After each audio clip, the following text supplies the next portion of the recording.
Selamat pagi. Eh, Kali ini kita akan belajar tentang jenis generator dan motor DC, ya. Eh, di mana generator dan motor DC ini untuk size tertentu, ukuran tertentu itu bisa saling bergantian fungsi. Artinya motor DC pada suatu saat bisa berganti atau berperan atau digunakan sebagai generator DC atau sebaliknya generator DC juga bisa digunakan untuk motor DC, ya, dengan alat yang sama persis, hanya tinggal perhatikan input dan outputnya, ya. Nanti di akhir sesi akan saya sampaikan beberapa karakteristik motor DC, ya. Nah, generator DC secara umum dapat digolongkan menjadi dua jenis, yaitu jenis penguat terpisah dan jenis penguat sendiri, ya. Nah,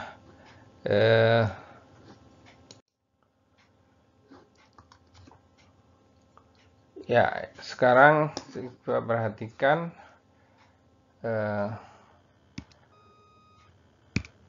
akan saya sampaikan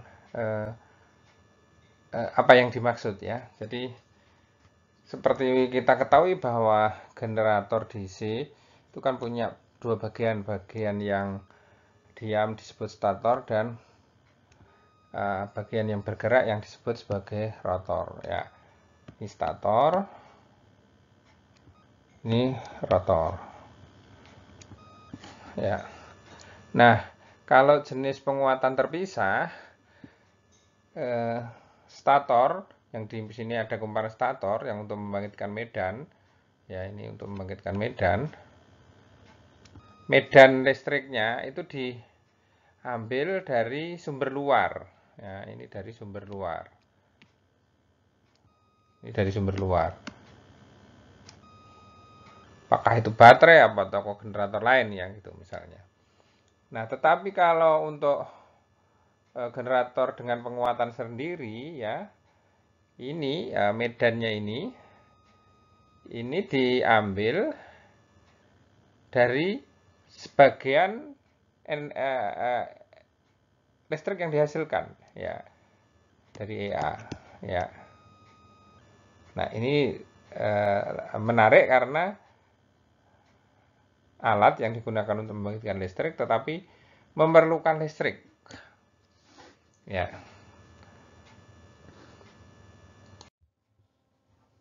Ya, tadi sudah disinggung bahwa ada generator dengan penguatan terpisah dan berpenguatan tersendiri. Nah, yang berpenguatan terpisah itu sangat mudah difahami karena sumber untuk mendapatkan medan magnet itu dari luar, dari sumber luar, bisa baterai atau generator lain. Nah, yang jenis generator berpenguatan sendiri ini agak perlu penjelasan karena listriknya itu diambil dari generator itu sendiri, ya, dari sebagian yang dibangkitkan di jangkar, ya. Ini akan saya jelaskan, ya. Tadi gambarkan bahwa ya, ada stator dan rotor tadi, ya. Nah, ini kan ada kumparan jangkar, kumparan stator. Dari sini ada kumparan jangkar, ya. Di sini tempat terciptanya listrik. Di sini tempat dibangkitkannya listrik, dibangkitkannya medan magnet, ya, dengan cara memberi arus sehingga muncul medan magnet. Nah, ini yang dari sini itu sebenarnya diambil dari sini, ya, di baterai sini. Ini bukan pengawatan, hanya untuk memberi diagram aja. Ya, jadi sebagian di sini. Nah, pertanyaannya adalah bagaimana ada medan magnet di stator saat pertama kali. Karena kan saat sebelum bekerja EA itu kan nol. Ya, di sini kan nggak ada arus berarti, ya nggak ada arus ke sana. Nah, bagaimana gitu? Ya, jadi di kumparan jangkar ini eh, tersimpan energi berupa medan magnet seperti yang kita diskusikan saat membahas induktansi. Ya, dia kan bisa menyimpan energi setengah Li kuadrat. Nah, jadi kumparan itu diisi atau dienergize di pabrikan. Tetapi ini harus hati-hati sekali karena nanti arus apa dengan ini ya medan magnet yang dibangkitkan oleh ini ya, maka kalau ini diputar, rotornya berputar ya, maka kan EA-nya akan ada ya, EA-nya akan ada, EA-nya akan ada ya. Nah, EA-nya ini akan memperkuat arus yang masuk ke stator tadi ya. Nah, karena arusnya semakin besar, maka EA-nya juga membesar. Nah, gitu. Dan seterusnya sampai EA-nya itu ke nilai nominalnya. Ya. Nah, ini perlu hati-hati karena nggak boleh arus yang ini tadi yang saya sebut remanensi ya, magnet remanensi itu dihilangkan oleh yang dihasilkan. Jadi pengawatannya harus benar gitu ya. Jadi begitu ceritanya mengapa generator yang berfungsi untuk membangkitkan listrik, dia perlu listrik dari dirinya sendiri padahal dia tadinya nggak punya. Jadi itu didapatkan dari listrik energi magnetik remanensi yang tadi sudah saya singgung, yang besarnya setengah Li kuadrat. Selanjutnya, generator dengan penguatan sendiri ini terbagi menjadi 3 jenis ya. Pertama, generator sun ya, ini generator sun. Generator sun. Ya. Kemudian generator seri. Selanjutnya generator kompon. Nah, apa itu? Kita lihat selanjutnya. Ya, ini diagram generator sun ya. Sun itu paralel ya. Nah, mengapa dinamakan generator sun, disebut generator sun? Karena apa itu namanya? Kumparan statornya, kumparan medannya ini, kumparan medan ini kumparan medan. Kumparan medannya itu dihubungkan secara paralel dengan jangkar. Ini kan jangkar. Di sini ada kumparan kan, kumparan jangkar. Kumparan tempat dibangkitkannya tegangan induksi. Nah, ini kalau di sini kan tempat dibangkitkannya medan magnet ya. Nah, ini sikat ya, ini sikat, ini juga sikat.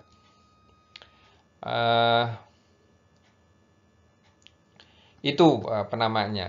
Saya pikir arah-arah arusnya itu tidak perlu saya jelaskan. Ini tujuan saya bukan itu. Jadi ini nanti terkait dengan mengenalkan jenis motor sun, motor seri dan sebagainya ya. Biar karakteristik listriknya pelajari oleh teman-teman atau dijelaskan oleh teman-teman dan nanti terus saja ya. Nah, berikutnya generator seri. Generator seri. Nah, mengapa disebut generator seri? Karena kumparan medannya, ini kumparan medan, tempat dibangkitkannya medan yang ada di stator itu dihubung seri dengan jangkar. Ya. Begitu. Ya. Oke. Selanjutnya generator kompon. generator kompon. Kompon yang dimaksud adalah campuran atau kombinasi antara seri dan shunt tadi ya. Makanya ada kompon panjang, kompon pendek. Lah itu apa kompon panjang, kompon pendek itu apa?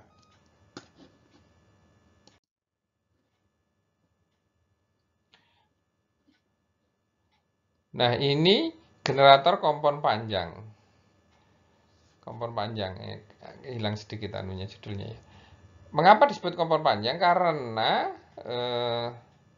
sun-nya itu di paralel dengan seri ini ya, sun-nya di paralel dengan seri antara kumparan medan dan apa ya?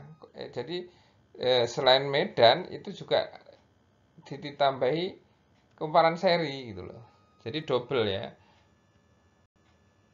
Jadi ada medan seri ini medan seri, medan untuk membangkitkan flux magnet ini ada dua seri dan paralel ya. Disebutnya sebagai kompon panjang. Nah, yang kompon pendek ya, sun-nya itu di paralel dengan jangkar baru nanti ditambahi medan seri. Ini medan juga. Jadi ini medan, ini di stator juga, sama-sama di stator ya. Itu ya mengapa disebut sebagai generator kompon pendek. Nah, selanjutnya kita akan diskusi tentang jenis-jenis motor DC. Nah, untuk jenis-jenis motor DC bagaimana nih? Ya, tadi saya sudah sampaikan bahwa motor DC dan generator DC untuk ukuran tertentu itu sama ya, saling bertukar fungsi peran ya. Maka karena motor DC sama dengan generator DC, maka nanti jenis-jenisnya juga sama. Sama. Jadi nanti ada motor seri, motor shunt, ada motor kompon tadi ya. Seri shunt kompon gitu ya. Oke.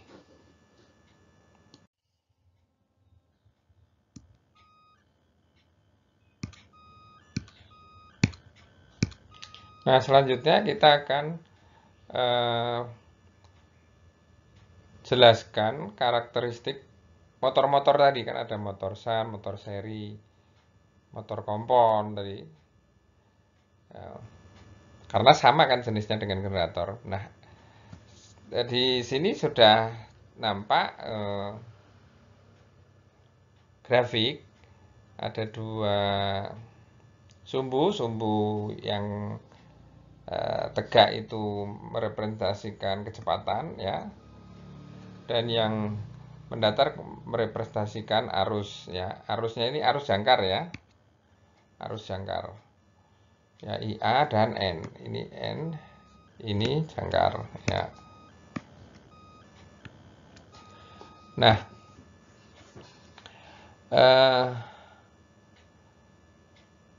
nanti akan kita lihat bahwa arus jangkar itu akan merepresentasikan beban yang dibawa atau beban yang dihandle atau beban yang ditanggung oleh sebuah motor ya. Tapi nanti saja kita akan diskusikan mengapa itu. Nah, sekarang kita ingin melihat sifat dari motor-motor DC tadi ya. Nah, pertama kita lihat motor seri dari karakteristik antara kecepatan dan arus jangkar atau karakteristik putaran motor dengan beban yang dihandle, karena ini kan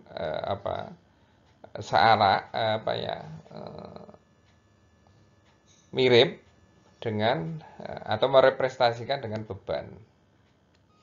Jadi sebuah motor seri ya, kalau dia asnya itu ya tidak dikoppel dengan beban ya, artinya bebannya itu rendah, katakanlah di sini ya, maka N-nya itu sangat tinggi ya, putarannya itu tidak terkendali.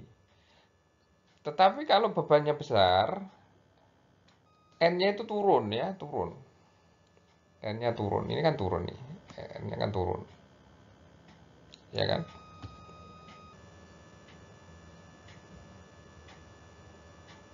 Nah, tetapi untuk sun ya, beban ini saya pakai yang hijau ya. Untuk sun, untuk beban ada beban ya, di sini kan ada beban atau tidak ada beban relatif sama, relatif sama. Ada penurunan tapi nggak terlalu besar. Artinya kecepatannya itu relatif stabil, relatif tetap terhadap beban, terhadap beban. Ya, oke, saya akan memberikan contoh dua jenis anu ini aja, motor ini. Yang lain nanti bisa dibaca dan didiskusikan di kelompok. Dari sini kita bisa atau kita nanti ya sebenarnya di kenyataan lapangan itu sebenarnya bagi teman-teman teknik industri itu akan dihadapkan pada memilih motor mana untuk beban kita atau untuk pekerjaan kita gitu ya. Kalau masalah motornya sendiri, listriknya ya teman-teman teknik elektro kan ya. Tapi kita nanti kan mestinya tahu karakter beban kita gimana sehingga dipasang jenis motor yang mana. Ya. Nah ini akan saya ajak diskusi, supaya dapat gambaran. Misalnya begini, ini sering saya sampaikan di kuliah langsung ya tatap muka. Baik, ini akan saya sampaikan contoh ya, contoh eh, penerapannya lah. Walaupun ini mungkin nggak tepat-tepat amat, tapi nggak apa-apa untuk memberi gambaran ya. Ya, kasus ya. Nah, ini sering saya jadikan contoh karena saya pernah ke bandara ini saat saya awal-awal mengenal pesawat terbang. Jadi pada tahun 96-an, 97 saya pertama kali ke bandara dan ke Soekarno-Hatta ya. Di sana itu ada fasilitas apa itu ya? Ban berjalan itu ya, conveyor ya. Conveyor yang digunakan untuk membawa orang. Jadi orang nanti naik itu, naik conveyornya itu ya. Naik ban berjalannya itu ya dari satu tempat ke tempat lain ya. Seingat saya itu menuju menuju gate ya, ya. Nah, coba bayangkan bagaimana kalau alat ini kita pasangi motor seri.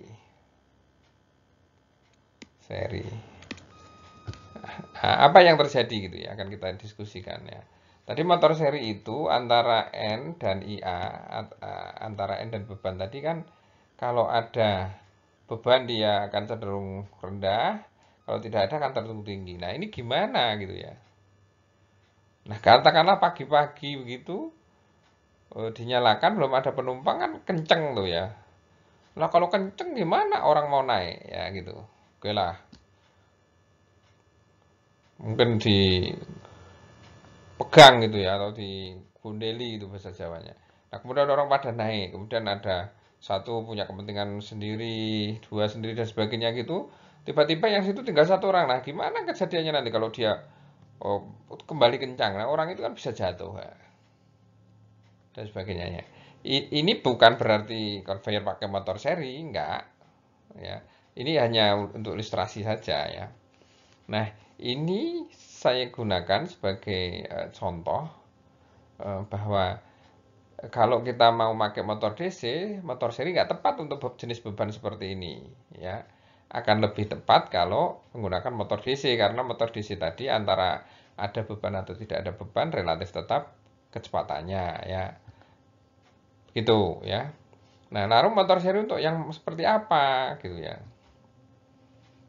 Itu nanti coba dicari-cari ya.